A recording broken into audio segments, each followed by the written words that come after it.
Hello दोस्तों, नमस्कार। SM किसी चैनल में मैं आप सभी लोगों का दिल से बहुत बहुत स्वागत करता हूं।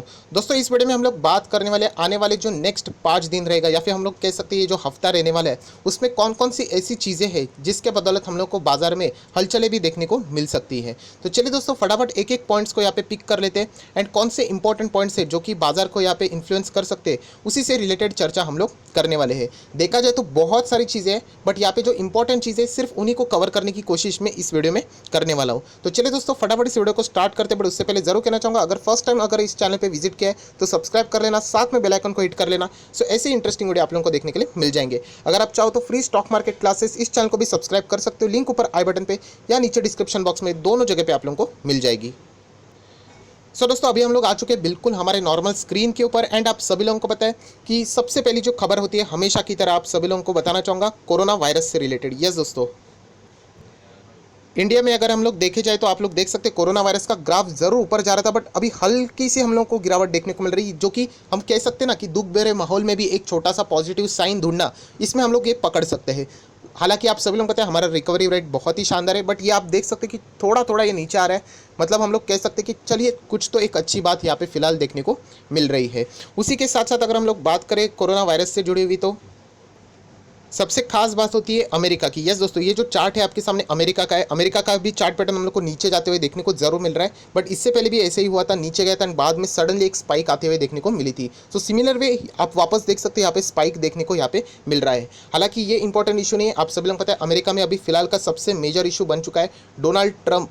यस दोस्तों, आप सभी लोग पता है डोनाल्ड ट्रंप यहाँ पे कोविड पॉजिटिव यहाँ पे पाए गए हैं एंड उसी के चलते अगर हम लोग यहाँ पे कहें तो बहुत सारे एनालिसिस यही बात बोल रहे हैं कि अगर देखा जाए कि जो ट्रंप की जो टेस्टिंग पॉजिटिव हुई है वो यूएस एंड चाइना के जो रिलेशनशिप ऑलरेडी खराब थे उनमें ये और बोलते ना आग में घी डालने का काम कर सकती है। प्लस उसी के साथ साथ इलेक्शन का भी माहौल है। सो डेफिनेटली हम लोग कह सकते हैं कि यहाँ पे डोनाल्ड ट्रंप की ओर से या फिर अमेरिका की ओर से ऐसे कुछ डिसीजंस लिए जा सकते हैं जो कि शायद से हम कह सकते हैं कि चाइना के प्रेशर्स बढ़ा दे। बट अगर चाइना को प्रेशर में अगर यूएस लाती है तो आप सभी लोगों को पता है सारे कंट्रीज एक दूसरे के साथ इंटरलिंक होती है। सो पूरे वर्ल्ड में हम लोग को उसका इम्पैक्ट देखने को मिल सकता है। सो दोस्तों, इसी के चलते बहुत सारे एनालिसिस ने ये भी कह दिया था कि ऑलरेडी ट्रेड वॉर वैसे तो शुरू हो चुका है, सिर्फ ऑफिशियल अनाउंसमेंट यहाँ पे बाकी है। सो फिलहाल अभी हम लोग को यही देखना है कि अमेरिकन बाजार में यहाँ पे अभी फ्यूचर में क्या होता है, क्योंकि अमेरिकन बाजार जिस डायरेक्शन में चला जाएगा उसी डायरेक्शन में बाकी वर्ल्ड के भी जो बाजार है वो हम लोग को फॉलो करते हुए देखने को मिल जाते हैं।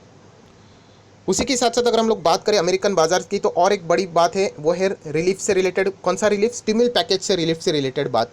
बहुत सारे लोग ये भी बताए जा रहे हैं कि स्टिमुल पैकेज शायद से इलेक्शन के बाद लाया जा सकता है, ऐसा भी हो सकता है, बट फिलहाल बाजार तो होप हमेशा इलेक्शन के पहले ही रखता है, क्योंकि एक बार इलेक्शन हो गया तो चाहे पॉलिटिकल कोई भी अगर पर्सन हो, चाहे वो इंडिया की बात करे, अफगानिस्तान की बात करें, पाकिस्तान की करे, अमेरिका की करे, यूरोप की करे, उसके बाद हम लोग भरोसा नहीं रख सकते। तो इसलिए बहुत सारे एनालिसिस यही बात करें कि जो प्रेजेंट जो सरकार रहती है उसको अगर बाजार को खुश रखना है तो डेफिनेटली जो वादे रहते हैं, जो भी होप्स यहाँ पे दिए जाते हैं, वो डेफिनेटली बिफोर इलेक्शन यहाँ पे रखने चाहिए। सो हकीकत में क्या होता है वही अभी हम लोग को यहाँ पे देखना है। सो स्टिमुल पैकेज शायद से अक्टूबर में मंथ में यहाँ पे अमेरिका में हम लोग को लाते हुए देखने को मिला। सो अमेरिकन बाजार में तेज़ी आ सकती है एंड उसके चलते बाकी भी बाजार में हम लोग को अच्छी खासी तेज़ी देखने को शायद से मिल सकती है। दोस्तों, उसी के साथ साथ अगर हम लोग बात करें तो कल के दिन से रिलेटेड सबसे इंपॉर्टेंट चीज़ है सुप्रीम कोर्ट। आप सभी लोग पता है सुप्रीम कोर्ट ने 28 तारीख को फैसला सुनाना था लोन मोरेटोरियम से रिलेटेड, इंटरेस्ट वेविंग ऑफ से रिलेटेड, राइट। तो बाद में उन्होंने 5 तारीख तक एडजॉर्न कर दिया गया था एंड सरकार को एक हफ्ता दिया था कि कुछ तो आप लोग यहाँ पे आप लोग मतलब एडजस्टमेंट कर लेना चाहिए देखा जाए तो, क्योंकि सिचुएशन आप सभी लोगों को पता है। तो आप सभी लोगों को पता है उसका जो फैसला रहेगा, सुनवाई रहेगी, कल हम लोग को यहाँ पे देखने को मिलने वाली है। हालांकि आप सभी लोगों को पता है सरकार ने एक एफिडेविट के जरिए यहाँ पे एक ज़बरदस्त फैसला ऑलरेडी सुना दिया कि वो इंटरेस्ट ऑन इंटरेस्ट का जो बर्डन है वो बैंक्स के ऊपर न डालते हुए खुद यहाँ पे बेयर करने के लिए रेडी है, जिसके चलते हम कह सकते हैं कि बैंक्स के ऊपर एक बहुत ही बड़ा एक प्रेशर था वो रिलीज हो चुका है। हालांकि एक बात तो ज़रूर रहती है कि सरकार ये फिलहाल तो बातें बोल रही है, जो पैसा यहाँ पे देना पड़ेगा वो बैंक्स को देना पड़ेगा, वो कब देंगे, सरकार कहाँ से मैनेज करेगी, क्योंकि उनके पास खुद के पास पैसा नहीं है, डाइवेस्टमेंट कर रहे। ये बहुत सारे क्वेश्चन मार्क्स जो रेज हो रहे हैं वो तो बिल्कुल लाजमी बात है, बट फिलहाल जो न्यूज़ सामने आ रही है उससे हम लोग एक बात ज़रूर कह सकते हैं कि एक पॉजिटिव न्यूज़ देखने को मिल रही है। इसका अर्थ ये बिल्कुल भी नहीं कल आप लोग जाके कोई ऐसे आलतू फालतू बैंक में पैसा लगा दो। मैंने ऑलरेडी वीडियो बना के आप लोगों को बताया कि कौन से बैंक में आप लोगों ने रहना चाहिए। इवन दो अगर ये न्यूज़ अगर कुछ उल्टा सुल्टा अगर हो भी गया, क्योंकि आप सभी लोग पता है बहुत कुछ परमिशंस लेनी पड़ती है, पार्लियामेंट में भी इसका जिक्र किया जाएगा, वहाँ से भी सारी चीज़ें अप्रूवल आनी चाहिए। सो इसमें अगर कुछ चीज़ें हो जाती है एंड अगर आप अननेसेसरीली ऐसे बैंक में पैसा लगा देते हो जो कि इस न्यूज़ के चलते तेज़ी पकड़ेगा, तो आप लोग शायद से वहाँ पे अटक सकते हैं। सो जो फंडामेंटल स्ट्रॉन्ग बैंक है उन्हीं में रहना, तो हम लोगों को ज़्यादा कोई न्यूज़ का अगर कोई एडवर्स इंपैक्ट भी अगर हो जाता है तो इससे हम लोगों को कोई डैमेज नहीं होगा। सो कल के दिन से रिलेटेड ये सबसे एक इंपॉर्टेंट बात है, जो कि 5 अक्टूबर आप सभी लोगों को पता है, तो सुप्रीम कोर्ट अपना क्या फैसला सुनाएगा, इसी से रिलेटेड सारी चीज़ें हम लोग को यहाँ पे देखनी है। अगर हम लोग आगे जाए तो यहाँ पे एक बहुत ही इंपॉर्टेंट चीज़ है एंड वो है रिजल्ट से रिलेटेड। यस दोस्तों, रिजल्ट मतलब क्वार्टर 2 के रिजल्ट की मैं बात कर रहा हूँ। क्वार्टर 2 अभी रिजल्ट का सिलसिला चालू हो जाएगा।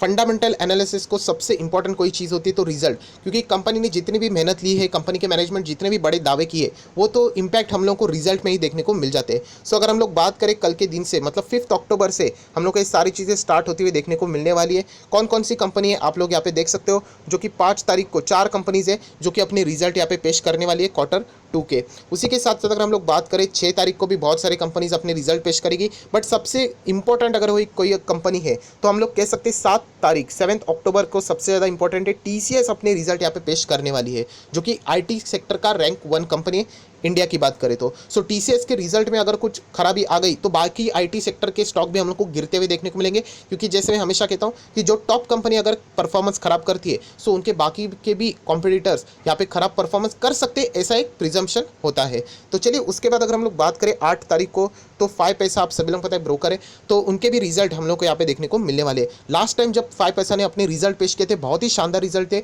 अपर सर्किट भी हम लोग को लगते हुए देखने को मिला था, क्योंकि मतलब बोलते हैं outstanding record breaking demat account का हम लोग को ओपनिंग देखने को वहाँ पे भी मिला था। सो ये कुछ रिजल्ट है इंपॉर्टेंट, जिसके ऊपर आप लोगों ने फोकस रखना चाहिए। बाकी भी और सारी कंपनी के रिजल्ट है, बट इसके ऊपर हम लोग यहाँ पे फिलहाल बात नहीं करेंगे दोस्तों। उसके बाद अगर हम लोग यहाँ पे बात करेंगे तो जीएसटी काउंसिल की बैठक, यस दोस्तों, पहले ये बैठक होने वाली थी सितंबर में ही, कुछ तो 18 तारीख को, ऐसे ही कुछ शायद से मैं गलत हो सकता हूँ, बट बाद में वो डेट था वो कैंसिल कर दिया था, मानसून का सत्र आया था बीच में ही।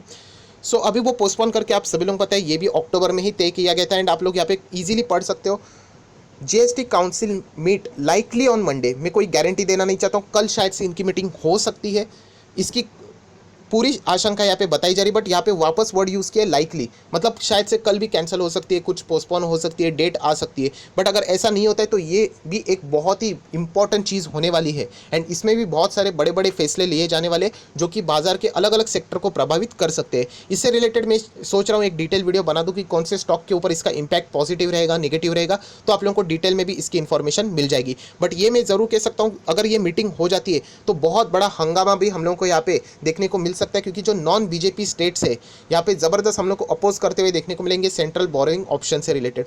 सो बहुत ही ज़बरदस्त एक मीटिंग होने वाली है। जो मेन मुद्दा है वो थोड़ा सा भटक भी सकता है, ये सारी चीज़ें नॉन बीजेपी स्टेट्स मतलब सरकार के अलावा जो बाकी स्टेट्स जहाँ पे मेजॉरिटी है, जहाँ पे उनका दूसरे पार्टीज़ का राज्य है, वहाँ पे हम लोग को क्लैश होते हुए शायद से देखने को मिल सकता है। सो वापस कहना चाहूँगा इसकी कोई गारंटी नहीं है, बट अगर मैं बात करूँ तो 5 अक्टूबर की यहाँ पे डेट दी गई थी कि जीएसटी काउंसिल की मीटिंग होने वाली है। तो अगर हो जाती है तो कल होगी, अगर नहीं होगी तो नेक्स्ट दिन कब रहेगा उसका अपडेट मैं आप लोगों को ज़रूर कर दूंगा। तो चलिए दोस्तों, उसके बाद अगर हम लोग यहाँ पे बात करेंगे आईपीओ से रिलेटेड, आप सभी लोगों को पता है माझगांव डक का आईपीओ सारी चीज़ें ऑलरेडी हो चुकी है, बट जो प्रोसीजर रहती है, अलॉटमेंट मिलेगा 7 तारीख को, रिफंड 8 तारीख को, डीमैट अकाउंट में 9 तारीख को, ये सारी चीज़ें हम लोग को इसी हफ्ते में होते हुए देखने को मिलने वाली है। सो आईपीओ से रिलेटेड भी अगर हम लोग देखें तो फिलहाल बाजार बहुत ही ज़्यादा गर्म है, तो ये भी चीज़ें हम लोग को यहाँ पे ज़रूर देखनी चाहिए। देखा जाए तो अपकमिंग आईपीओज में अगर हम लोग देखें तो इक्विटास स्मॉल फाइनेंस बैंक का भी आईपीओ यहाँ पे फिलहाल बताया जा रहा है। अभी तक यहाँ पे प्रॉपरली डेट तो सामने नहीं है, बीएससी एनएससी के ऊपर वो एक्सचेंज के ऊपर लिस्ट हो सकता है। सूत्रों के अनुसार अलग अलग डेट सामने आ रही है, बट जब ये कंफर्मेशन आ जाएगा मैं डेफिनेटली आप लोगों के लिए वीडियो बना दूंगा। देखा जाए तो आप सभी लोगों को पता है रेलटेल का भी आईपीओ की बात जिक्र यहाँ पे की जा रही है कि सरकार यहाँ पे 700 करोड़ तक का ये मेगा आईपीओ यहाँ पे ला सकता है। सो ये डेट हम लोग को शायद से इसी हफ्ते में कुछ ना कुछ अपडेट देखने को मिल सकता है। उसके बाद अगर हम लोग बात करें डॉलर टू आईएनआर, तो फिलहाल हम लोग देख सकते हैं 73.32 पे फिलहाल $1 की रेट अगर हम लोग बात करें आईएनआर के हिसाब से हम लोग को देखने को मिल रहा है। 75 के नीचे रहना एक अच्छी बात यहाँ पे फिलहाल तो मानी जा रही है। अगर हम लोग गोल्ड के प्राइजेस की बात करें, कमोडिटीज़ की, तो फिलहाल अभी भी 50,000 के ऊपर ही हम लोग को देखने को मिल रहा है, जो कि एक अच्छी बात है। एंड अगर हम लोग क्रूड ऑयल की बात करें, सो $40 प्रति बैरल के ऊपर ही हम लोग को यहाँ पे फिलहाल देखने को मिल रहा है। WTI की बात करें तो ये अमेरिकन बाजार इससे प्रभावित होता है। इंडिया की बात करें तो ये हम ब्रेंट क्रूड से यहाँ पे डीलिंग करते रहते हैं। अभी भी देखा जाए तो क्रूड ऑयल सस्ता ही है, $40 के आसपास। ये कोई अच्छा डेटा फिलहाल तो नहीं है। उसी के साथ साथ ऑटो सेल्स का डेटा भी आप सभी लोगों को पता है, बहुत सारे कंपनीज का आ चुका है, बहुत सारे कंपनी का अभी भी पेंडिंग है। मैं बात कर रहा हूँ सितंबर मंथ का। सो जो भी डेटा आएगा वो भी पर्टिकुलर स्टॉक्स में रैली ला सकता है, गिरावट ला सकता है। सो ऑटो सेल्स के डेटा के ऊपर भी आप लोगों ने क्लोजली यहाँ पर फोकस रखना चाहिए। उसी के साथ साथ अगर हम लोग इसी हफ्ते की यहाँ पे बात करें तो आप सभी लोगों को पता है यहाँ पे बिहार इलेक्शन से रिलेटेड भी बहुत सारी चीज़ें हम लोगों को यहाँ पे देखने को मिलने वाली है। सो बिहार इलेक्शन आप सभी लोगों को पता है, इलेक्शन भी बहुत एक इंपॉर्टेंट पैरामीटर होता है, जो कि एक एक्सटर्नल इशू होता है, वो भी बाजार के ऊपर अच्छा खासा इंपैक्ट डाल सकता है। बिहार इलेक्शन की बात करें तो आप सभी लोगों को पता है, इंडिया में भी स्टिमुलस पैकेज यहाँ पे लाने की बात की जा रही है। फिलहाल फेस्टिवल के पहले लाने की बात करिए, अगर वो लाएंगे तो शायद से चुनाव के दरमियान ही लाएंगे, तो एक अच्छा पॉलिटिकली इंपैक्ट भी हम लोगों को देखने को मिल सकता है। ये सब पॉसिबिलिटी वाली बातें जो कि मैं आप लोगों को बता रहा हूँ। एंड अगर आखिरी कोई न्यूज़ है तो लॉकडाउन से रिलेटेड आप सभी लोगों को पता है, अनलॉक 5.0 की गाइडलाइंस इशू हो चुकी है। PVR जैसे स्टॉक, या फिर अगर हम बात करें आइनॉक्स जैसे, या फिर इंडियन होटल जैसे, जो जितने भी होटल वाली जो कंपनी है हॉस्पिटैलिटी वाली, उनमें हम लोगों को तेज़ी देखने को टेम्पररी स्केल के लिए दिख सकती है। लॉन्ग रेंज में मैं फिलहाल भी यहाँ पे निवेश करने वाला नहीं हूँ, क्योंकि ये जो ऐसे बिजनेस थे वो सबसे ज़्यादा स्ट्रगल है। इसीलिए सरकार यहाँ पे सोच रही थी कि अगर वो फेस्टिवल वाला जो पैकेज लाएंगे पहले वाले, तो इसी इंडस्ट्रीज़ के लिए ला सकते हैं, जिसमें सबसे ज़्यादा नाम इंडिगो मतलब एविएशन सेक्टर का बताया जा रहा है, क्योंकि वो बहुत ज़्यादा इंपैक्ट हो चुकी है। एंड हॉस्पिटैलिटी मतलब होटल वाले जो बिजनेस है, उनके लिए अलग से प्रावधान वो यहाँ पे ला सकते हैं। सो यही कहना चाहूँगा कि इस हफ्ते ये सारे खबरों के चलते बाजार में हम लोगों को हलचलें देखने को मिल सकती है। सो आई आशा करता हूँ आपको ये वीडियो अच्छा लगे तो लाइक करना, दोस्तों के साथ शेयर करना, तो उनको भी ये सारी बातें पता चल जाएगी। So that's it, thank you very much दोस्तों। We will be meeting next video, तब तक के लिए बाय बाय।